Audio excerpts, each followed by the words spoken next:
prior to, I was with a gallery owner in Troy talking about how I wish somebody would have a show where you actually showed the sketchbook and the thought process with the work that you did. And a week later, I found that you'd done this. So I was very eager to submit and got this little book in the mail, and I was like, this is my sketchbook. It's a little bit smaller than I'm used to using. So there was a few challenges with getting started with it, but then I thought, no, I'll just rip right through this and work it like a sketchbook like you do.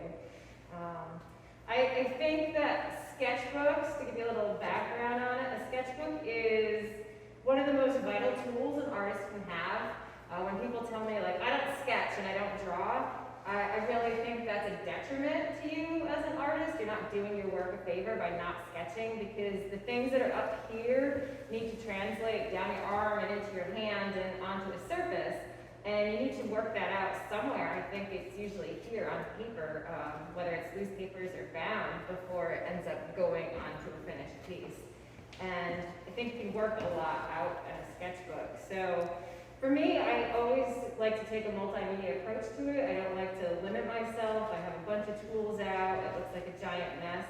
And with a lot of these pieces that I put in my sketchbook, they can almost be finished pieces themselves in their own right when I do them, just because I am using acrylic paints and materials that I would use on a canvas or a finished panel. The work that I ended up using in this, I have been working through a question of, if I could paint something for the rest of my life, the rest of my career, what would that be? I asked this question many people last year during COVID, because people were really flustered about what they were painting and why they should paint it. And after asking that question a multitude of times, I decided to look inward and go, okay, what am I gonna do? And I went back to this idea that I had started in college, and using individual pieces, but multiplying them and having a multiplicity factor, creating colonies, all based on cellular shapes and organic shapes, circular shapes, oval shapes. And with this particular one, I ended up embracing a mushroom cap. If you actually take the mushroom cap off and flip it upside down, it has the gills, and then it still has the point of attachment, so it looks like a nucleus.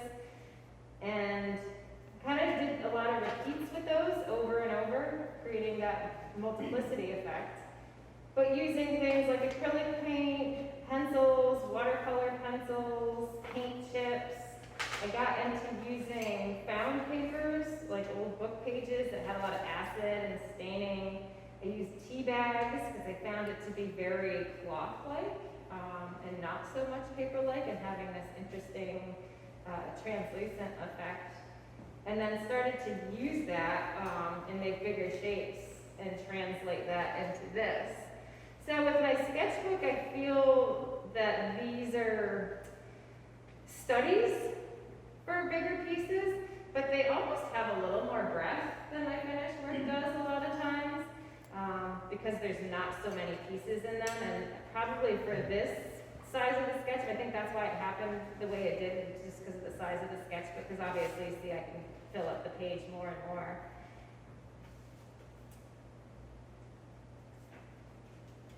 So when I was working through it, I just kind of tried to stay fluid and have train of thought, and use the shape repeatedly, adding color to it. When I translated it into the finished piece, the panel itself has a lot of what I would call underpainting, but it was collage, and it was different papers, found papers, strips of paper, old paper, and so it kind of created this background texture for me. And I liked it as a piece, but I didn't feel settled with it. I was doing the same thing, making the shapes, and I ended up putting this glaze of acrylic on it, so it was like this goldenish, brownish yellow.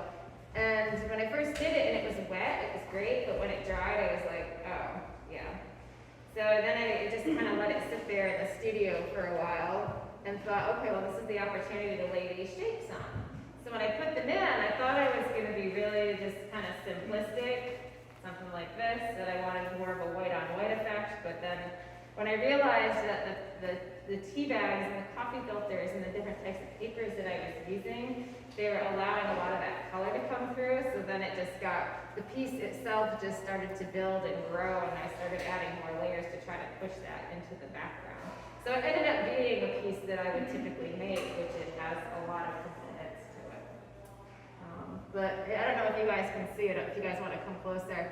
All the papers I used in it, I didn't really go out and take anything special. I had had people saving me coffee filters that they washed, so it had this nice kind of brown stain to it. Tea bags that I drew on, old book pages, scraps of remnant paper, paint chips, old coloring pieces of paper, and then just used a pigment pen to draw everything out and cut it out and collage in.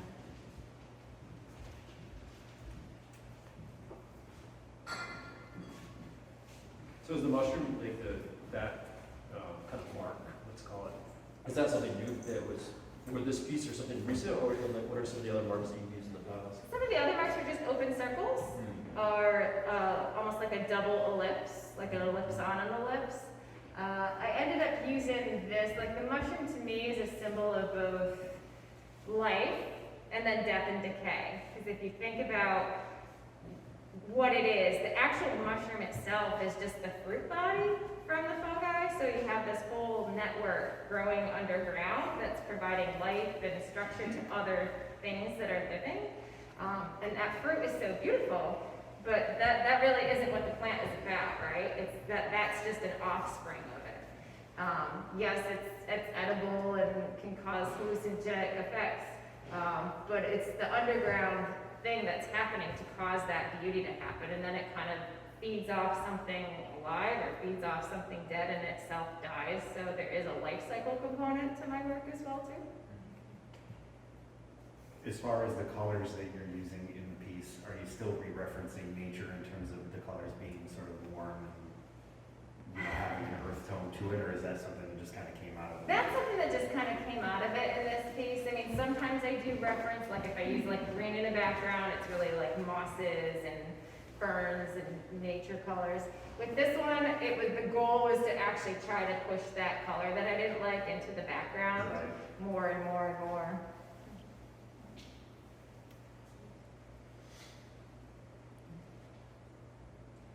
Anybody have a question?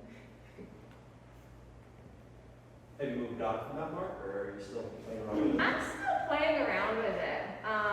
What I have ended up doing is keeping them very neutral like this and using acrylic medium to affix it to canvas. So canvas has this beautiful color and texture, and for whatever reason, I never ever knew that there was clear gesso, and when I was like, oh, there's clear gesso, I can keep the canvas the natural color. It just made sense with the filters and the tea bags and everything that I was using. So now I'm actually almost omitting color and using acrylic mediums and treating it like glue and collaging the pieces themselves onto what looks like raw canvas. So there's a whole different effect than what's going on in this one. But this was a good start to kind of get me to that level. The sketchbook itself, there's probably, who knows how many paintings that could exist out of this, but that tends to be the direction I'm going. And then I've also started staining the canvas a little bit too, almost like if the mushroom was dying and decomposing on it. And I started taking some spore prints and putting them on paper and then drawing into them and keeping some of that, so I have some of the natural aspects of it now coming into the work. And with that, we have about 30 seconds if anybody has any other questions. Ready? Go start. Yeah.